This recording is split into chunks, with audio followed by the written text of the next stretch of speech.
नमस्कार दोस्तों, स्वागत है हमारे YouTube चैनल पर आपका। दोस्तों, नवरात्रि के आखिरी दिन कुत्ते को खिला देना यह एक चीज, जी हाँ दोस्तों, यह एक आखिरी मौका है। इसे हाथ से बिल्कुल जाने मत देना। इसका दैविक विज्ञान और आध्यात्मिक वैदिक महत्व बहुत ही ज्यादा है। यह यदि एक छोटी सी चीज नवरात्रि के आखिरी दिनों में कुत्ते को खिला देते हैं तो माता रानी आपसे इतनी प्रसन्न हो जाएंगी, जाते जाते अपने सारे खजाने आपके लिए खोल देंगी। दोस्तों, कहने का मतलब यह है कि माता रानी की संपूर्ण कृपा, उनका आशीर्वाद आपको प्राप्त हो जाएगा। फिर वह होगा जो अब तक आपके जीवन में नहीं हो पाया है। जिन चीजों के लिए आप अभी तक तड़प रहे हो, जो चीजें आपको नहीं मिल पाई है अभी तक, वो सारी चीजें, वो सारी खुशियाँ आपके कदमों में आ गिरेगी। याद रखना दोस्तों, जिन पर कृपा मात कर होई, उनकर कृपा करे सब कोई। यानी कि यदि माता रानी की कृपा आप पर एक बार में मिलनी शुरू हो गई, उसके बाद हर एक दिव्य शक्ति आपके लिए तैयार खड़ी हो जाएगी।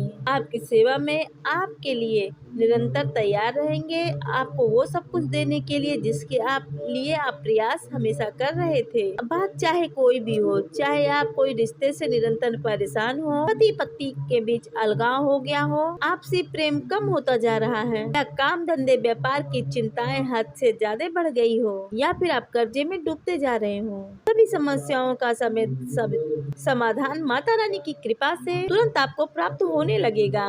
फिर से आपको बता दें दोस्तों, यह आखिरी मौका है, इसे हाथ से बिल्कुल मत जाने देना। कोई भी दिव्य शक्ति दो ही समय पर अत्यधिक प्रबल होती है। पहला, जब वह इस संसार में भ्रमण करने के लिए प्रवेश करती है। दूसरा, जब यह संसार से भ्रमण करने के बाद गमन करती हैं, यानी कि विसर्जन, दिव्य शक्तियों का विसर्जन काल। यदि आप दिव्य शक्तियों के स्वभाव से परिचित हैं, वैदिक हैं, ज्ञानी हैं, आप इन दो समय का बहुत अधिक लाभ ले लेंगे। आपने देखा होगा कि बहुत सारे लोग पूरे 9 दिन व्रत नहीं रह पाते हैं, तो वे प्रथम दिन और आखिरी दिन नवरात्रि में व्रत अवश्य रखते हैं, ताकि माता रानी के ये अत्यंत ही महत्वपूर्ण दिनों में इन्हें पूरा लाभ मिले। हम इन्हीं वजह से आपको बार बार कह रहे हैं कि आप इस मौके को हाथ से बिल्कुल भी मत जाने देना। यह एक छोटी सी चीज आप कुत्ते को खिला कर देखिए, उसके बाद आपके जीवन में कई प्रकार की शुभ घटनाएं होनी शुरू हो जाएगी और आप अगले दिन से ही उनका प्रभाव महसूस करेंगे। कुत्ते को ही क्यों खिलानी है, इसके पीछे वैदिक और धार्मिक कारण क्या है, और सबसे बड़ी बात, कुछ ऐसी भी जरूरी काम है जिसे आपको नवरात्रि के अंतिम दिनों में अवश्य करना ही चाहिए, जिससे माता रानी आपके जीवन में वो सारी खुशियाँ, वो सारे अच्छे पल लेके आएंगी जिनके लिए आप निरंतर मेहनत तो कर रहे हैं, लेकिन अब तक आपको उनका इंतजार ही है। वे खुशियाँ, वे समय अभी आपको मिल नहीं पाए हैं। तो दोस्तों, हम न केवल आपको उस चीज के बारे में बताएंगे, हम कुछ और जरूरी कार्यों, उनके विषयों के बारे में आपको बताएंगे, जो आपको नवरात्रि के अंतिम दिनों में अवश्य ही कर लेना चाहिए। और एक बात हम आपको यहाँ पर स्पष्ट रूप से बता दें दोस्तों, यदि आप इस कार्य को हमारे बताए अनुसार करते रहेंगे, फिर निश्चित तौर पर नवरात्रि के बाद आपका जीवन वैसा नहीं रह जाएगा जैसा अब तक रहा है। 100% आपके जीवन में बदलाव आएंगे, जीवन में आपके सुधार आएगा, क्योंकि दोस्तों दिव्य शक्तियों का ही सारा खेल होता है इस संसार में। यदि दिव्य शक्तियाँ आपके ऊपर मेहरबान हो जाए, आप पे कृपा करने लगे, तो भिखारी भी रातों रात राजा बन जाए। यदि नाराज होकर चला जाए तो कोई राजा भी रातों रात भिखारी बन जाता है। जी हाँ दोस्तों, अब ध्यान से सुनिएगा। सबसे पहला कार्य आपको यह करना है कि नवरात्रि के दिनों में जो विशेष उपाय और क्रियाएं की हैं, तो आपको विशेष क्रिया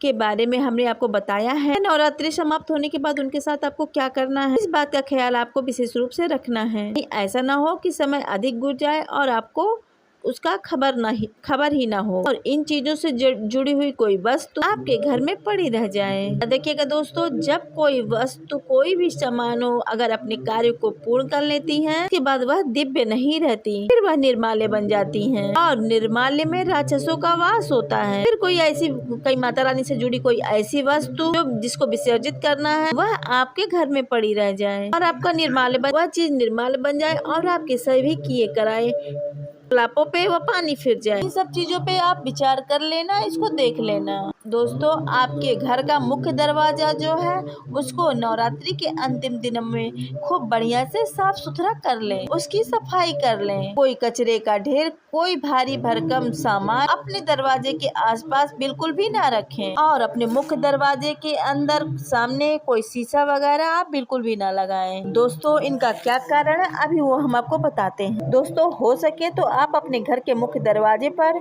गाय के गोबर से लीपन भी कर दें। कुछ लोग यहाँ पर कहेंगे तो हमारा घर तो एकदम मुख्य रोड पे है या हमारे घर पक्के का है, हमारे घर में फर्श बना हुआ है, मार्बल साल लगे हुए हैं। तो ज्यादा नहीं दोस्तों, आप अपने घर में छोटा सा ही गाय के गोबर से थोड़ा सा पोत दे, वहाँ लीप दे। दोस्तों छोटा सा ही चौक जैसा पोर ले उसको, यह अत्यंत ही आवश्यक है। दोस्तों इसके साथ ही एक विशेष क्रिया हम आपको बताएंगे जिसको करने से आपको अत्यंत ही लाभ होगा। माता रानी इसी के साथ आपके घर में प्रवेश करेंगी। इसके साथ साथ कुछ जरूरी और छोटे छोटे उपाय और भी हैं जिसको करने से आपके जीवन में खुशियाँ आएंगी। ये करना बेहद ही अनिवार्य है। उसके विषय में भी हम आपको बताने जा रहे हैं और उस एक चीज के बारे में भी बताएंगे शास्त्रीय और वैदिक प्रमाणों के साथ। कोई भी बात हवाबाजी में या यूं ही नहीं कह देते हैं। दोस्तों हमारे एक बात के पीछे एक ठोस परिणाम होते हैं, हमारे हर एक क्रियाओं के पीछे ठोस परिणाम होते हैं और ये क्रियाएं आजमाए हुए होते हैं। हम जो भी बातें आपको बताते हैं उनकी अनुभूति उनके आदेश के आधार पर। जी हाँ दोस्तों, अब हम अपनी आपकी विशेष बातों को शुरू करें। आपके नवरात्रि के अंतिम दिनों में दोस्तों अब इस कार्यक्रम को अच्छे से शुरू करें जो कि आपको नवरात्रि के दिनों में अच्छे से मार्गदर्शन देने वाला है। इसे आपको जरूर देखना है अंत तक, इसे पूरे अंत तक देखिएगा दोस्तों। हमारा आपसे अनुरोध है, हाथ जोड़कर विनती है, पूरा अंत तक जरूर देखिएगा। अगर आपने यह कार्यक्रम देख लिया तो हमने समझ लिया कि हमारा जो मेहनत है, जो प्रयास है वो सफल हो गया। माता रानी के प्रति भक्ति, समर्पण, प्रेम सफल हो जाएगा। आपके जीवन में सकारात्मकता आ जाएगी। माँ चामुंडा की दिव्य शक्तियाँ आपके घर में हमेशा के लिए निवास करने लगेंगी। दोस्तों हमें उम्मीद है कि आप हमारी भावनाओं को समझ रहे हैं। कार्यक्रम में अंत तक आप अवश्य ठहरेंगे। आज का कार्यक्रम शुरू करते हैं, लेकिन उससे पहले दोस्तों हम चाहेंगे हमारी परंपरा के अनुसार माता रानी को आप अवश्य आभार व्यक्त करें। कमेंट बॉक्स में पूरे हृदय से, पूरी श्रद्धा भाव से हाथ जोड़कर माता रानी को अवश्य लिखें, जय माँ भद्रकाली कृपा कर दो, जय माँ भद्रकाली कृपा कर दो। ये ऐसा आपको 3 बार लिखना है। माता रानी निश्चित तौर पर आप पर कृपा अवश्य करेंगी। शायद ये उनकी ही कृपा है जो आप इस कार्यक्रम पर आए हैं, क्योंकि यह बिल्कुल समय के अनुकूल है और आपको सर्वोत्तम मार्गदर्शन देने जा रहा है। दोस्तों इसी के साथ साथ हमारा आपसे एक निवेदन और भी है। यदि आप इस चैनल कार्यक्रम पे पहली बार आए हैं तो आप इस चैनल को सब्सक्राइब अवश्य कर लें। ऐसा करने से आप हमारे और माता रानी के दिव्य परिवार के सदस्य बन जाएंगे और सीधा हमसे जुड़े रहेंगे। आज से ही आप अपने जीवन में सकारात्मक का एक लहर आप अपने जीवन में महसूस करेंगे। तो चलिए दोस्तों जल्दी से चैनल को सब्सक्राइब करिए। वीडियो में आगे बढ़ते हैं। चलिए दोस्तों आगे बढ़ते हैं। आपको एक एक कार्य हो आपको हम पूरे विस्तार से बताएंगे और आप कैसे नवरात्रि के अंतिम दिनों में और अपने घर में माता रानी के ऊर्जा को विराजमान करेंगे और वो कभी बाहर ही न जाएं। ध्यान से सुनिएगा दोस्तों। सबसे पहला कार्य आपको यह करना है, नवरात्रि के अंतिम दिन में आप अपने घर में अपने मुख्य दरवाजे के दोनों तरफ आपको पंचसोलक जरूर बनाना। दोस्तों आपके अपने दरवाजे पर पंचसोलक लगा देना चाहिए। हो सकता है आप न जानते हो पंचसोलक क्या है। तो आपने देखा होगा पुराने जमाने में गाँव वाले लोग अपने घर के मुख्य दरवाजे पर हल्दी से बने हुए पंजों के दोनों तरफ निशान, दोनों पंजों के दोनों इस तरफ दोनों उस तरफ आपने देखे होंगे। तो वही निशान आपको अपने घर के चौखट के मुख्य द्वार पर लगाना है। अगर आपके घर में कोई छोटी कन्या है तो आप उसी के हाथ से ये पंचसोलक लगवाइए, नहीं तो घर की कोई भी महिला इस कार्य को कर सकती है। पंचसोलक से हर प्रकार की नकारात्मक ऊर्जा का नाश हो जाता है और घर के मुख्य दरवाजे से ही हर प्रकार की नकारात्मक ऊर्जा प्रवेश करती है। ये हमारा शास्त्रिक और वैदिक विधान कहता है। हमारा शास्त्रिक और वैदिक विधान यही कहता है कि अपने घर के मुख्य द्वार पर पंचसोलक लगवा दिया जाए तो कोई भी नकारात्मक शक्तियाँ घर में प्रवेश नहीं करेंगी। द्वार पे पंचोलक लगा है तो कोई भी शक्ति, नकारात्मक शक्ति अगर घर में प्रवेश करती है तो वहीं वो बंध जाएगी, अंदर प्रवेश ही नहीं कर पाएगी। आप अपने घर के मुख्य दरवाजे पर आम के पत्ते का, पीपल के पत्ते का और अशोक के पत्तों का तोरण आप अवश्य लगाएं। जी हाँ दोस्तों, क्रमबद्ध करके तीनों पत्तियां एक एक लें और उसमें तीनों पत्तियां बांधते जाएं और उसका तोरण आप लगाएं। और अगर मिल जाए तो आप एक एक गेंदे का पुष्प भी बीच बीच में लगाते जाएं। इससे दरवाजा अच्छा भी लगेगा और हमारा तोरण द्वार भी हो जाएगा। आप इसे अवश्य लगा ले और बाजार से आप प्लास्टिक के फूल पत्तियों के तोरण आप ना ले आएं। इसका असर नकारात्मक होगा, ये गलत ही करेगा, परंतु इसका उपयोग और इसका असर बहुत ही घातक होंगे। तीसरा, अपने घर के मुख्य दरवाजे पर कलश स्थापना अवश्य करें। दोस्तों, आपने देखा होगा कि आपके घर पे जब भी कोई मेहमान आता है तो आप उसका स्वागत कलश पानी देकर ही करते हैं। उसी तरह माता रानी आई हैं तो अपने घर के मुख्य दरवाजे पर तो एक लोटे में जल अवश्य भर के रखें। तो दोस्तों, इसी तरह हम चाहते हैं कि अगर कोई हमारे घर में दिव्य शक्ति आए, हमारे घर निवास करे, तो उसके लिए हम एक लोटा जल भर के अवश्य रखते हैं। यहीं से कलश स्थापन की प्रक्रिया शुरू हुई। आपने देखा होगा कि हर एक पवित्र कार्य में कलश स्थापना जरूर होता है। जल का भरा हुआ पात्र होता, जल का भरा हुआ लोटा होता, आप उसे अवश्य ही स्थापित करें। उसी तरह दोस्तों, आप नवरात्र के अंतिम दिन में सुबह सुबह घर के एक लोटा जल ले लें। धातु का मटका ले सकते हैं, पीतल वगैरह का, उस लोटो को ले लें। वो लोटा अपने किचन में इस्तेमाल न किया जाता, वो पूजा पाठ में ही इस्तेमाल किया जाता लोटा हो, उसको मांज ले, धो ले। उसके बाद उसमें जल भर के चारों तरफ से स्वास्तिक का निशान बना के बाद आप लाल रंग के सिंदूर से आप टीका अवश्य लगा दें।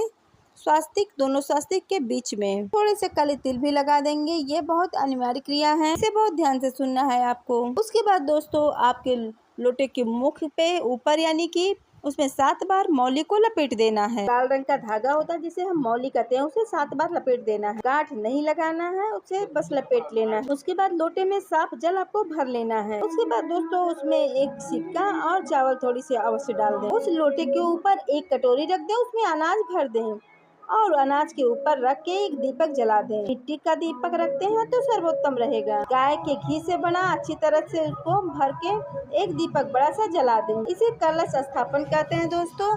इससे दीप शक्तियाँ बहुत जल्दी आकर्षित होती हैं। और अपने घर के मुख्य दरवाजे पे आप जो चौक बनाए हैं गाय के गोबर से, उस चौक को आटे से सजा दें। उसे चौक पूरना कहते हैं दोस्तों। आटे से ही उस चौक को उसको पुरो दें, यानी कि उसको सजा दें। फूल पत्तियों से आदि से उसको सजा दें। उस चौक के बीचों बीच सुबह सुबह आपको एक गाय के घी का दीपक भी जलाना है। आप चाहेंगे तो अपने घर के मुख्य दरवाजे पर चौखट पे, अपने घर के मुख्य चौखट पे भी एक दीपक लगा सकते हैं।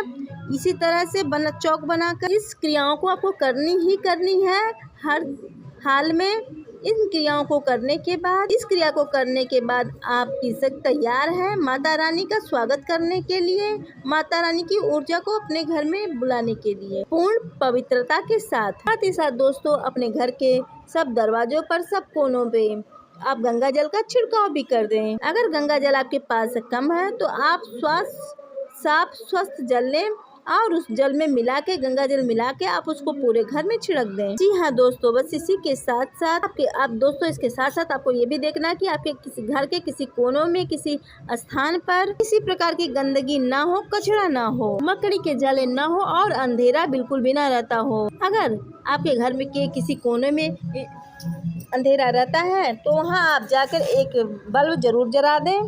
अंधेरा नकारात्मक शक्तियों का प्रवेश माना जाता है और घर में कूड़ा कचरा दरिद्रता का संकेत देता है। इससे हमारे ग्रह भी खराब होते हैं। अब आपका घर तैयार है। अब नवरात्रि के अंतिम दिन में आपको एक कार्य और करना है। नवरात्रि के दिनों में आपको अंतिम दिनों में एक कार्य आपको और करना है। वह कार्य है दान धर्म। वह दान धर्म आपको कहाँ करना है? मंदिर में जाकर। अब दान धर्म कैसे होगा जब आप दान धर्म मंदिर में जाकर करेंगे?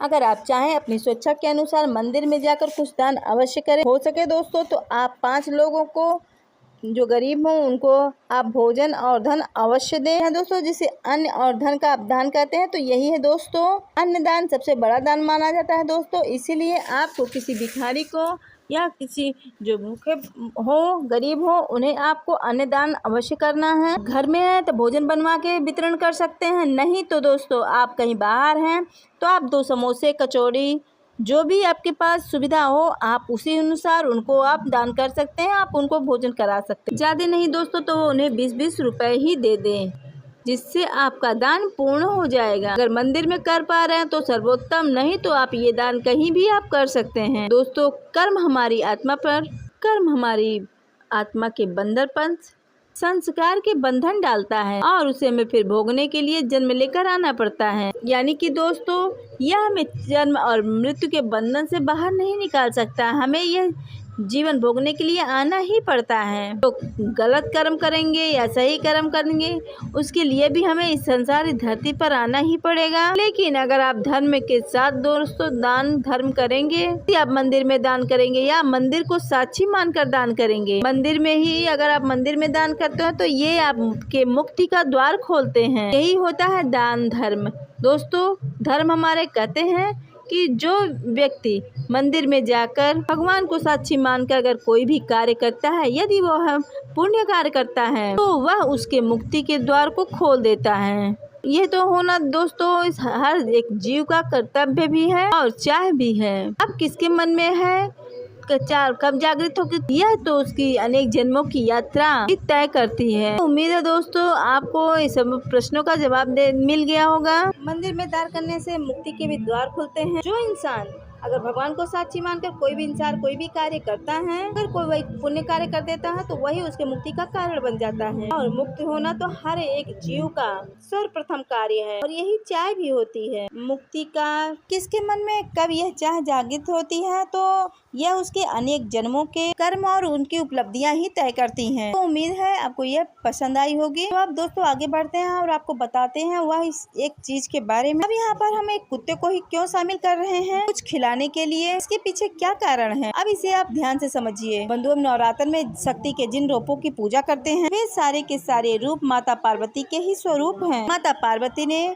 9 अलग अलग रूपों में भगवान शिव को प्रसन्न करने के लिए कोशिश की थी, यूँ कहें कि तब किया था। और वही हम 9 अलग अलग रूपों में माता के 9 रूपों की हम पूजा करते हैं। जी हाँ दोस्तों, अब जब माता पार्वती 9 रूपों में प्रकट होती हैं तो नवरात्रि बन जाती हैं। तो इस प्रकार कुत्ते का संबंध माता पार्वती से इस प्रकार हो जाता है। कुत्ता काल भैरव का वाहन है और काल भैरव स्वयं भगवान शिव के ही प्रतीक, यूँ कहें भगवान शिव के ही अंश अवतार है काल भैरव। दूसरा सबसे बड़ा कारण यह भी बन जाता है कि माता रानी के साथ हर समय भैरव रहते ही हैं। भैरव अलग अलग रूपों में अलग अलग प्रकार के होते हैं। भैरव के कई प्रकार होते हैं लेकिन हर एक प्रकार के भैरव माता रानी के साथ चलते ही हैं। साथ में भैरव का वाहन है कुत्ता। अगर आप कुत्ते को भोजन कराते हो तो न केवल माता रानी प्रसन्न होती है, अपना आशीर्वाद देती हैं, उससे काल भैरव भी प्रसन्न होते हैं और अपना आशीर्वाद प्रदान करते हैं। आपको बता दें भैरव को भोजन कराने से क्या लाभ है। भैरव आपके घर एरिया के क्षेत्रपाल है, यानी आपके घर के रक्षक हैं। आपके घर के आसपास के संपूर्ण क्षेत्र की रक्षा करने वाले हैं। नकारात्मक ऊर्जाओं, भयतांत्रिक क्रियाओं, जादू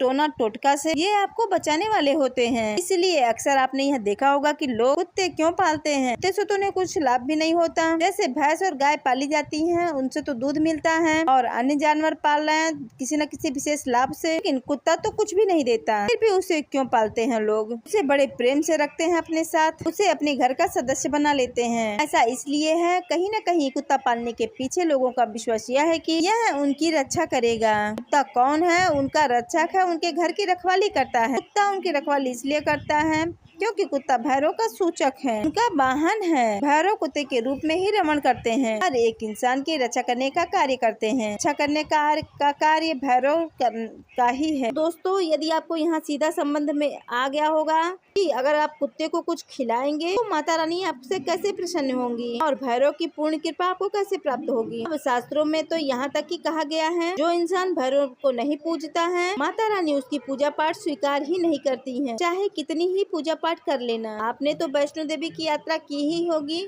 तो वैष्णो देवी या पूजा करने के बाद वैष्णो देवी मंदिर से कुछ दूरी पर भैरवनाथ का मंदिर है। मंदिर के लिए भी मान्यता यही है कि जो व्यक्ति वैष्णो देवी मंदिर के दर्शन करेगा उन्हें भैरवनाथ के दर्शन अवश्य करने होंगे, नहीं तो उनकी यात्रा पूर्ण नहीं मानी जाएगी। यदि कोई व्यक्ति अगर ऐसा नहीं करता है कि वो भैरवनाथ के दर्शन नहीं करता है तो उन्हें माता वैष्णो देवी के पूजा विधान करने का कोई भी लाभ नहीं, उनके दर्शन करने का कोई भी लाभ नहीं मिलता है और उसे उल्टा दोष ही लगेगा। बहुत सारे लोग ऐसे हैं जो ये सब मानते हैं, तो उन्हें माता रानी के दर्शन करने का पूर्ण लाभ मिलता है। और बहुत सारे लोग ऐसे भी हैं जो इन सब बातों को नहीं मानते हैं, जो अपने आप में बहुत ही बुद्धिमान और होशियार होते हैं, तर्की और मूर्ख हैं। ऐसे लोगों के ऊपर न तो माता रानी की कोई कृपा होती है और न ही इनका कहीं जाना सफल होता है। यूं ही आनंद के लिए, मौज मस्ती के लिए घूमते रहते हैं। इनकी कृपा तो इन्हें कभी प्राप्त होती ही नहीं है। यहाँ तक कि आपको समझ में आ गया होगा कि माता रानी का भैरवनाथ से क्या नाता है और कुत्ते से भी इनका क्या नाता है। तो अब यहाँ तक आपको पूरी बात समझ में आ गई तो आपको उस बारे में बताने जा रहे हैं, जिसे नवरात्रि के अंतिम दिनों में कुत्ते को आपको खिलानी है। कुत्ते का संबंध न केवल काल भैरव से है, बल्कि अन्य कई दिव्य शक्तियों से है। समय समय पर दोस्तों हम आपको इनके बारे में बताते रहेंगे। दोस्तों अलग अलग समय और काल पर हम इस सब विषय को उठाते रहते हैं। जैसे पितरों का संबंध भी कुत्तों से होता है, यम का संबंध भी कुत्ते से होता है, राहु और केतु का संबंध भी कुत्ते से ही होता है। कुत्ता कई प्रकार से दिव्य शक्तियों का सूचक भी माना जाता है। तो दोस्तों यहाँ तक कि आपको सब कुछ समझ में आ गया होगा। अब जल्दी से आप इस विधि को ध्यान से समझिए, क्योंकि यह विधि माता रानी से जुड़ी हुई है। रानी से जुड़ी हुई चीजों के बारे में हम आपको बताने जा रहे हैं। ध्यान से समझना है सब कुछ, और जैसा हम बताते जा रहे हैं वैसा ही विधि को आपको करना है, तभी आपको पूर्ण लाभ की प्राप्ति होगी। इसके लिए दोस्तों आपको कुत्ते को खिलाने के लिए रोटी बनानी है। ध्यान से सुनिए, एक रोटी ही आपको बनानी है, बड़ी और मोटी सी बनानी है। इस रोटी को आपको मीठा बनाना है। बाजार से आप लेकर आएंगे खांड, यह शक्कर का ही एक रूप होता है, लेकिन यह शुद्ध होता है। इसमें कोई मिलावट नहीं होती, कोई केमिकल नहीं होता है और इसका रंग दोस्तों लाल होता है। इसको खांड कहते हैं, कहीं कहीं इसको देसी खांड के नाम से भी जाना जाता है। यदि आपको खांड न मिल पाए तो आप गुड़ का भी प्रयोग कर सकते हैं। गुड़ को बता दें आपको दोस्तों, गुड़ को भिगो दें और उसमें पानी मिलाकर आटा गूंथ लें और उस गूंथे हुए आटे से रोटी बना ले। दोस्तों आटा गूंथने के बाद आटे को बेलकर उस पे एक स्वास्तिक बना दें। स्वास्तिक आप दोस्तों हल्दी से बना सकते हैं और इसके बीचों बीच दोस्तों आपको काले तिल रखने हैं, एक लौंग रखनी है, एक इलायची रखनी है। फिर उस रोटी को आपको तोड़ मरोड़ कर एक लोई का या पेड़े का रूप दे देना है। फिर उसे आपको बेल देना है। बेलने के बाद दोस्तों आप इसे अच्छी तरह से सेक लेंगे और सेकने के बाद इसे ठंडा होने के लिए रख देंगे। दोस्तों जब आप कुत्ते को यह चीज खिलाएंगे तो रात्रि का समय होना चाहिए। नवरात्रि के अंतिम दिनों में यानी कि 9 बजे के आसपास आप कुत्ते को अपने घर के दरवाजे के पास लेकर आए। यहाँ दोस्तों आपको कोशिश करके कुत्ते को अपने घर के मुख्य द्वार पर लाना है और वहीं ही उसको रोटी खिलानी है। दोस्तों जब आप ये रोटी खिला रहे हो तो आपका मुख उत्तर दिशा की ओर होना चाहिए। उत्तर दिशा की ओर मुख करके दोस्तों आप इस रोटी को कुत्ते को खिला देंगे। बस दोस्तों इतना सही आपको करना है, कोई विशेष क्रिया नहीं है, मामूली सी साधारण सी क्रिया है, लेकिन इस क्रिया का लाभ आपको बहुत ही चमत्कारिक रूप से मिलेगा। बाकी अन्य क्रियाएं भी हमने आपको बताई हैं, वो भी आप अवश्य कर लेना। तभी आपको दोस्तों सभी क्रिया को करके आपको सम्मिलित उसका परिणाम मिलेगा। कभी भी दोस्तों एक क्रिया कर लेने से कोई जादू जैसा चमत्कार नहीं हो जाता है। हाँ, लाभ आपको उसी क्रिया से प्राप्त होगा, लेकिन अन्य क्रियाओं को करने से एक माहौल तैयार होता है। जैसे दवाई डॉक्टर देते हैं और साथ ही साथ कई अन्य बातें भी आपको बता देते हैं, जिन्हें हम परहेज के रूप में जानते हैं। अब ये नहीं खाना, ऐसे नहीं करना, ऐसे नहीं जाना, ये नहीं करना, वो नहीं करना, 10 बातें बताते हैं। वे बातें इसीलिए बताते हैं कि इन बातों से शरीर के अंदर माहौल तैयार होता है, जिससे दवाई अच्छी तरह से काम कर पाती है। ठीक उसी प्रकार से हमने आपको जो चीजें बताई हैं भी आप अवश्य कर लेना। फिर आप उस क्रिया को करना तो 100% आपको लाभ मिलेगा। इससे आपके दुख तकलीफ सब दूर होंगे। निश्चित रूप से आपके घर में धन संपत्ति तो अटूट मात्रा में आपके पास आएंगी और हर प्रकार की नकारात्मकता आपके घर से दूर भाग जाएगी। तो उम्मीद करते हैं दोस्तों यहाँ तक की सारी बातें आपको समझ में आ गई होगी। फिर भी आपके मन में कोई प्रश्न उठे तो आप बेफिक्र होकर कमेंट बॉक्स में पूछ सकते हैं। दोस्तों अगर आपको ये वीडियो पसंद आता तो वीडियो को लाइक कीजिएगा, शेयर कीजिएगा, चैनल को सब्सक्राइब